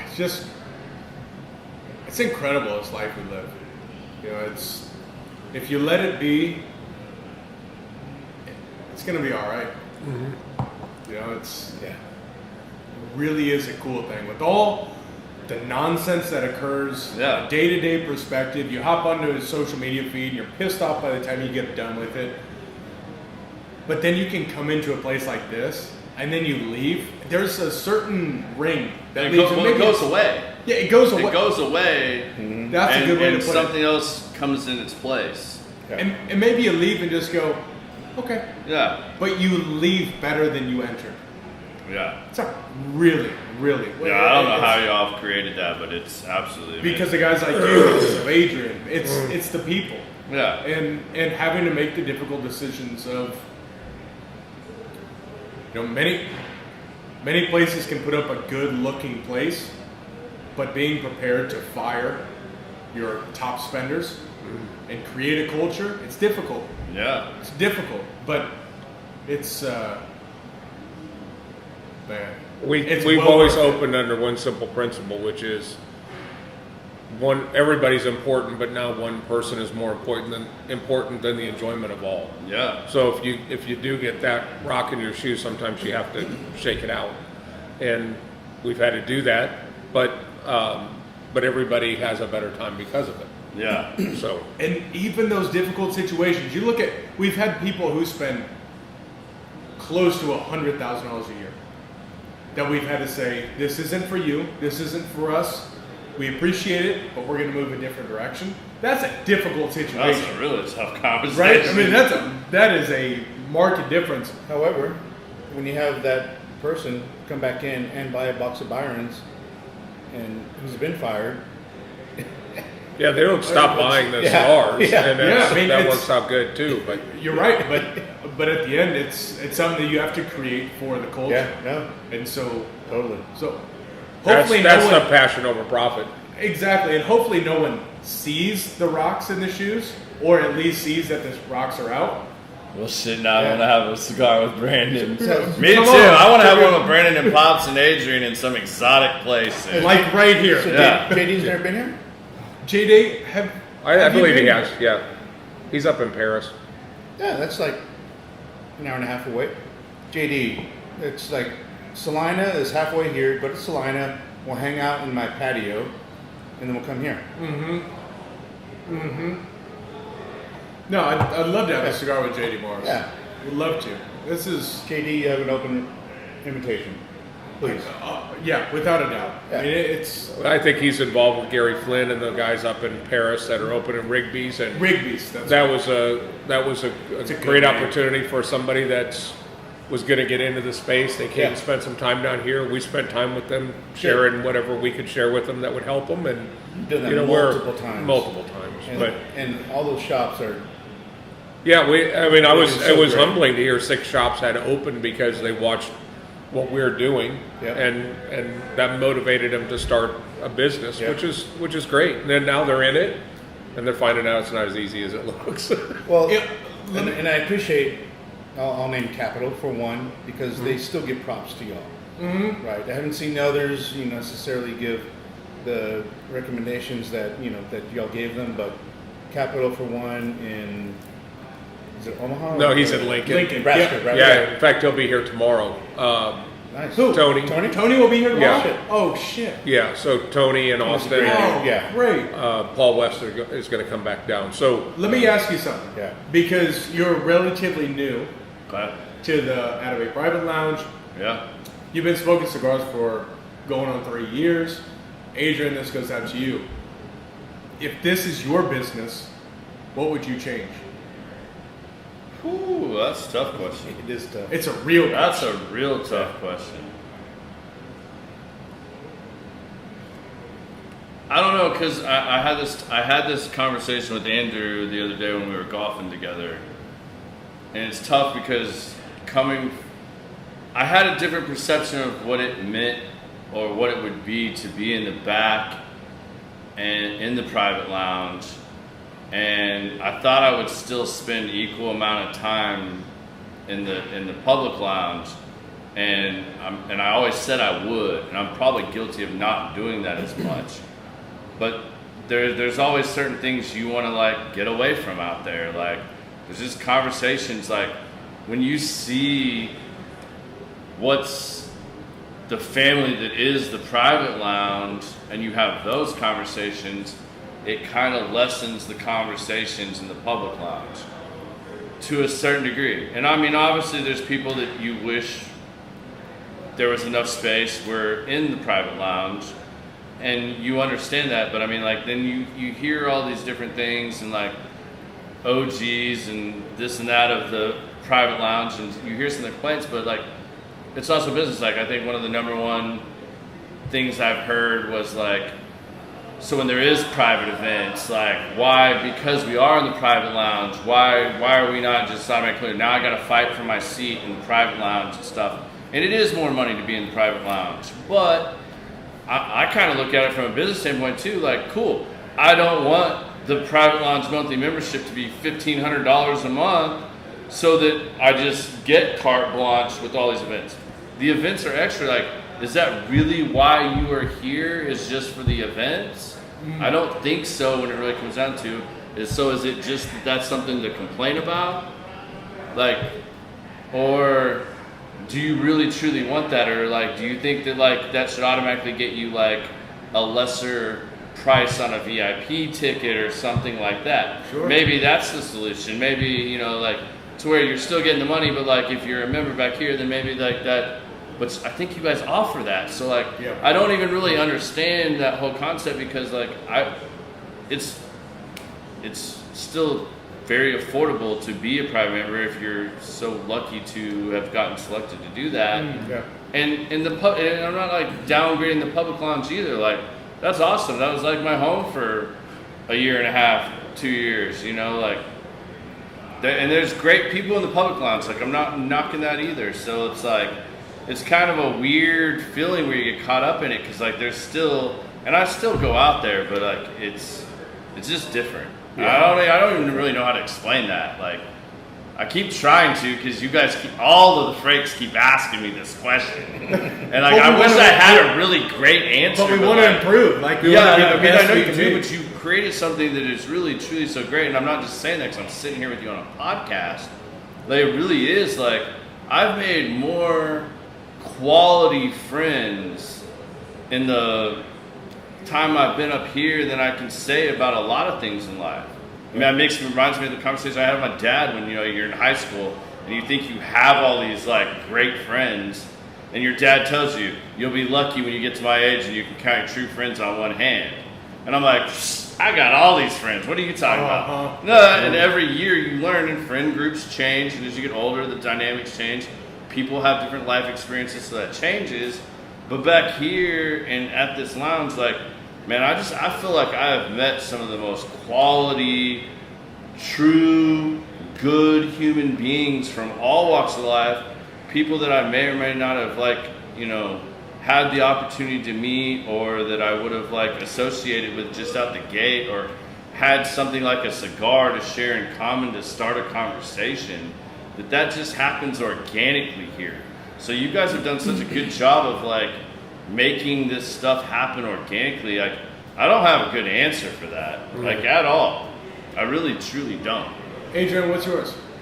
So, again, 30 years smoking.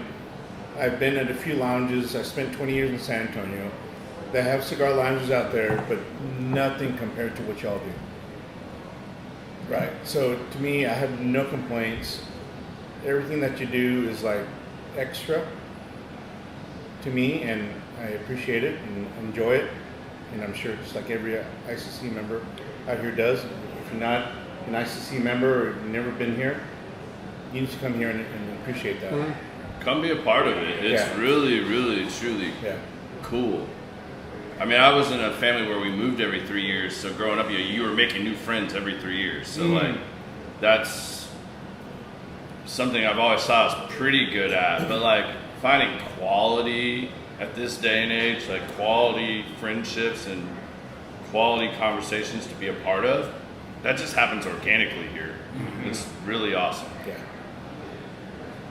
Yeah, I appreciate you saying that. That's good.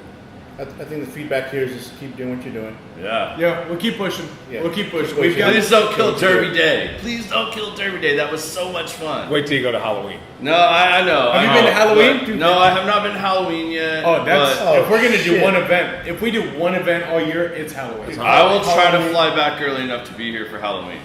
No. If you like Derby, then you'll love Halloween is better. Halloween. Yes. If Dirt on 1 to 10, Derby's a 6, Halloween's a 9. I'm gonna say like let's just not make Derby so Derby's a inclusive. 0. Like, Halloween's a 10. Halloween is the event. I can imagine with all the characters up here, like Oh my god, Dude. it's so much fun. In character. yeah, I mean, in it's- character or being another character, which is kind of Oh, mind-boggling. we had broads. I think that one broad had her. I think she was painted on. Was that a Crux affiliated? Yeah. Oh, yeah. I think it was painted on. Yeah. I can hear my wife's comments already. Sam? Good for you. You're invited back. That's why Yeah. Crux is the sponsor for the history of our company. Thanks, man. They will always be the sponsor here. No, it's Yeah. I have a question for cigar newbies. So does it depend on if you're using a jet fuel or should it be a soft flame? All right. So let's take this rounded out Yeah. off the top, and Yeah. let's finish with some cigar knowledge here. Torch versus soft flame versus match versus Bic versus cedar, Or Zippo.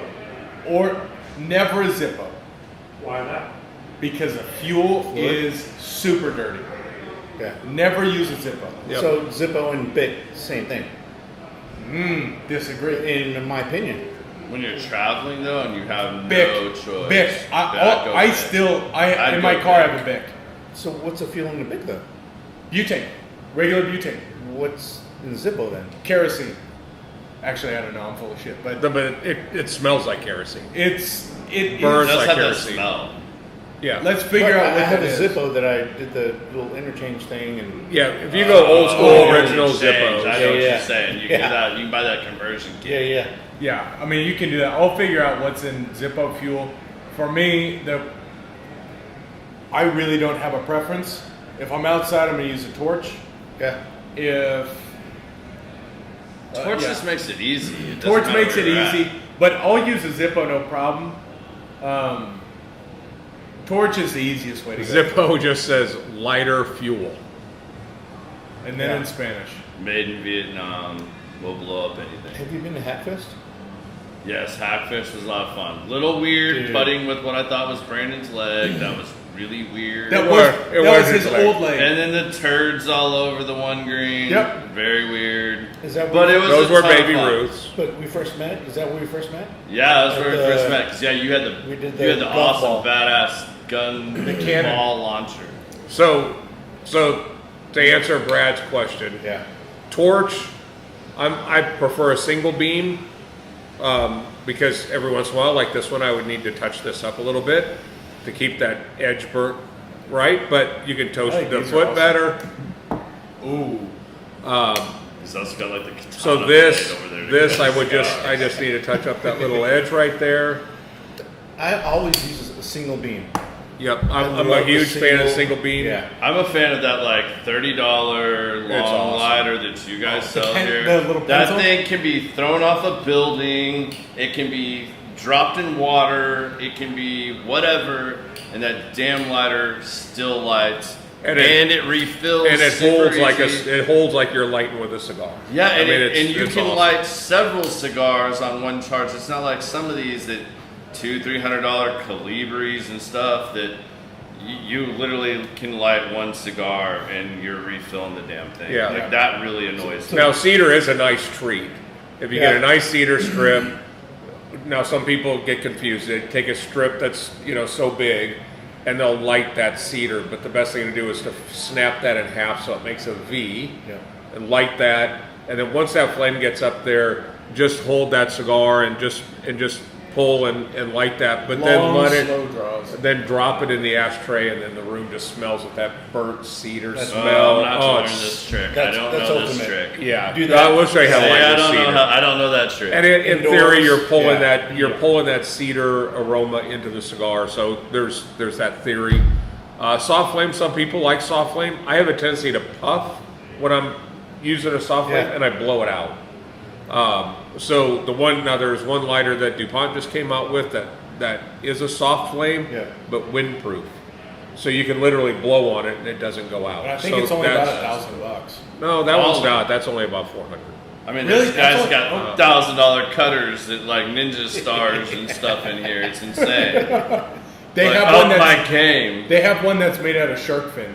I'm sure, and KO probably has it because I've never seen somebody accessorize a golf cart. KO more. does not have It it. is- KO is He's a an life. accessory. KO does not have this. Me and JP are doing a Lujo concept. You're the OGs. Cut it Of down, the, yeah. All right. I'm a huge from a cutter standpoint, a huge fan of this new Ellie Blue that has the two V-shaped cutters that come in and cut that thing from the side first. It is freaking awesome. So are you supposed to clean like some of your cutters? Like is there a I don't. lubricating them or whatever? Like keeping them sharp? you like, you probably don't want to if you don't want to get oil on it and then get that oil. what on the about cigar. sharpening them? Like Just do they dull out at a certain time? The German or with the French one, you can hit that with the steel if you want to hit that. This one's self-sharpening. This is Before, You've had that since before we opened. yeah, 6, That's 7 like years. Godfather cutter. Like you could lose a finger. You really could lose a easy. finger on You that. could. I've never cut myself unless. No, I've whacked the shit out of my finger with that with I the almost blade. passed out. But I love that. I love the I would for sure Yeah. pass out. I am that guy. Me too. Show me something. Oh. And it's you telling me the story. It's not seeing it. If I'm here for it, I'm all right. I'm probably gonna laugh. Saturday out at the of, like, shop, we were here. Pops is cutting it, cuts his fucking almost finger off. This is almost passed out.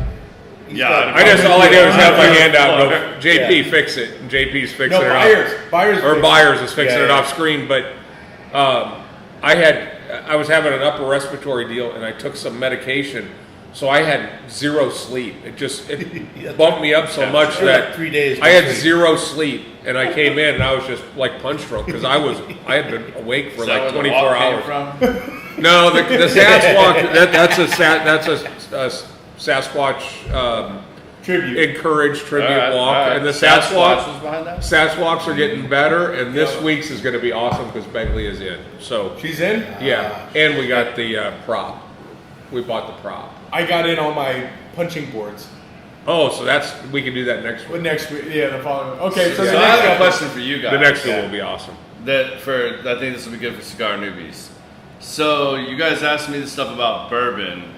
What's the equivalent of a craft distiller, kind of maybe off-label, like your favorite cigar that is not a big name? I'm No. smoking it right now. Principal.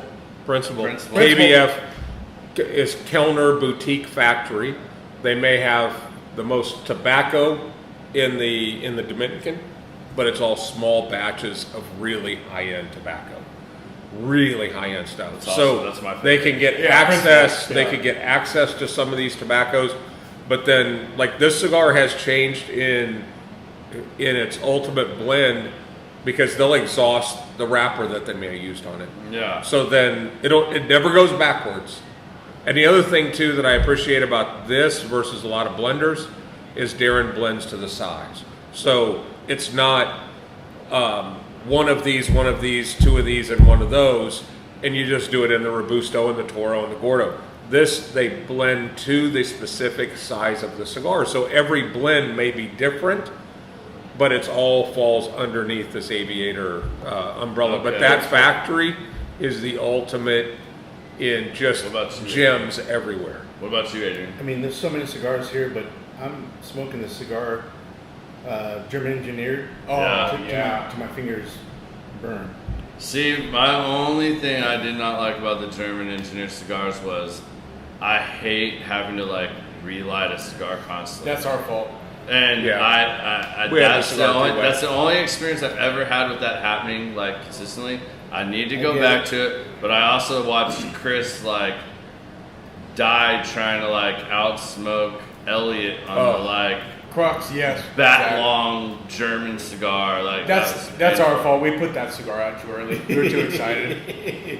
Yeah. That's actually I my did not fault. watch That cigar, episode. I don't know that those cigar was a things. little wet. Yeah.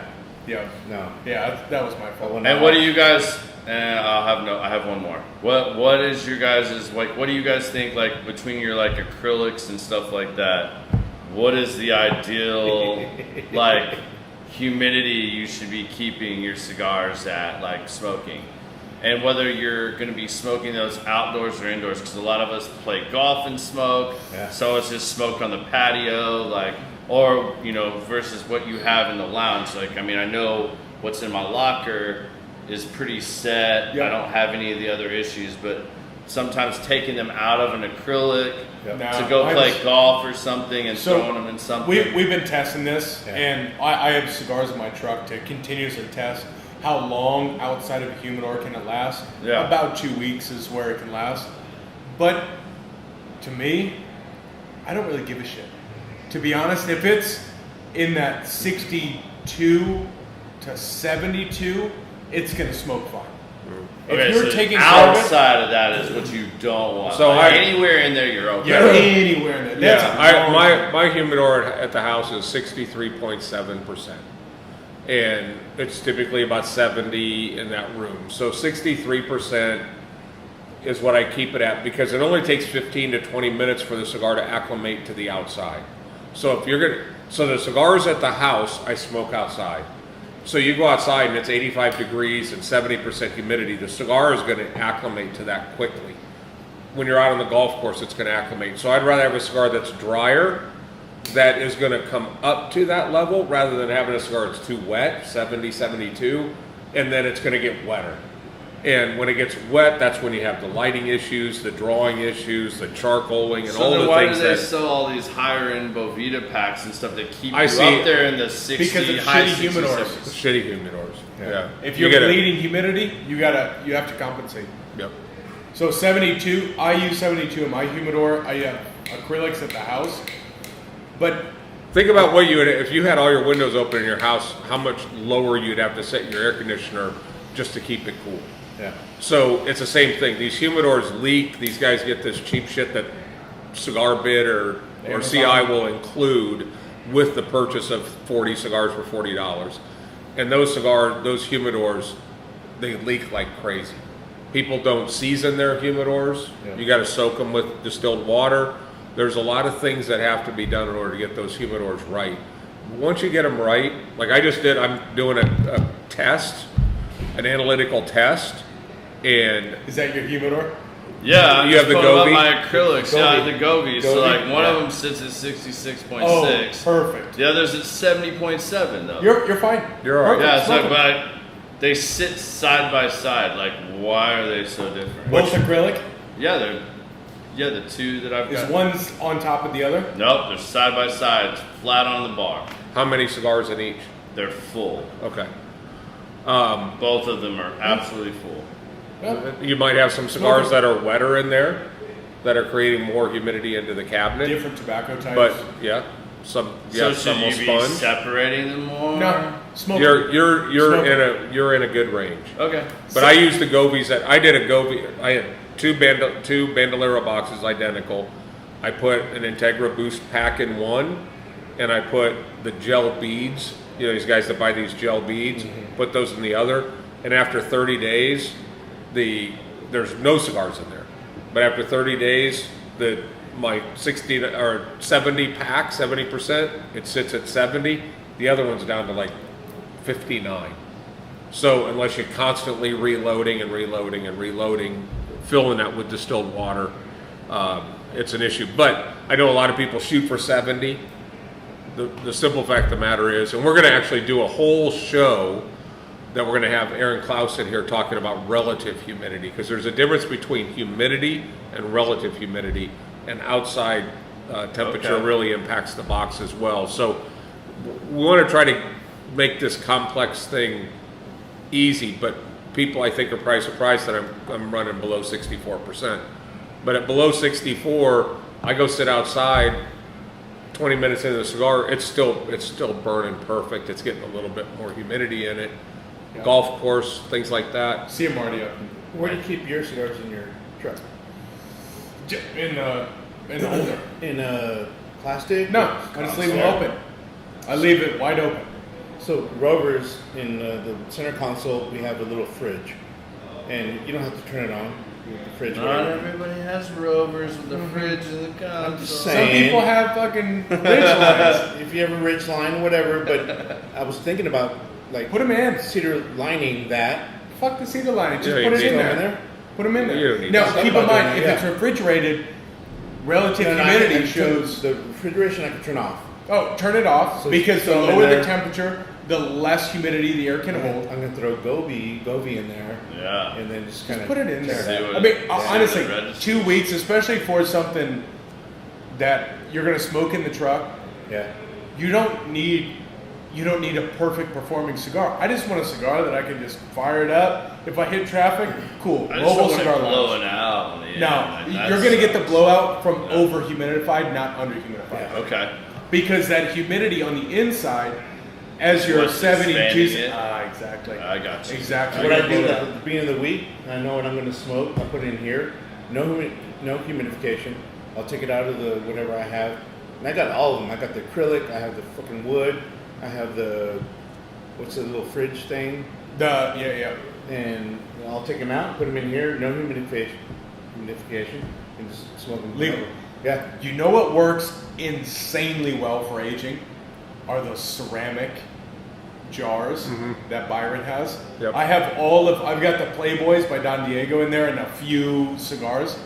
If you want to flash age some cigars, the ceramic that has completely airtight, holy shit. I just have one just for looks. Use it. I gotta up my game on this then. Yeah, you got to know. Now the other thing, I mean, a lot of guys Wow. will use these Yeti coolers, and they'll do stuff that's airtight, Tupperware, things like that. You still have to open that up about once a month and just get some air moving in there, because otherwise you stand a chance for mold to form because air has to move. Yeah. So that's a tip of the day right there. We could end it on that. Let's close up. Yeah. No, Josh, it's 2008. He's dunking my Rover. He's a bougie Rover guy. as shit. He's the Rover guy too. My shit's a 2008 fucking, what are we? He's got custom plates Almost 20 on it. years old. Custom plates on anything. Almost 20 years old. How many miles are on yours? 180. That's it? I have a 2017 and I've got 130 on it. I've got a 2008 and it's got 4,000 miles. Yeah, on it. This thing well, goes off-road. you don't drive yours because you're a pussy. This Yeah. thing goes off road. It goes in hills and dirt and mud and all sorts of shit. And it's my daily driver. Yeah. Yeah. There you go. All right, Adrian, take us out. Yeah. Hey, next Tuesday, 8-ish p.m. Cigar Talk. Plus Saturday. See you Saturday. Saturday at the shop. I won't be here. We will These be guys here. will He won't Yeah. be here, but we will be here. Peace. See ya. That was a long show, 151.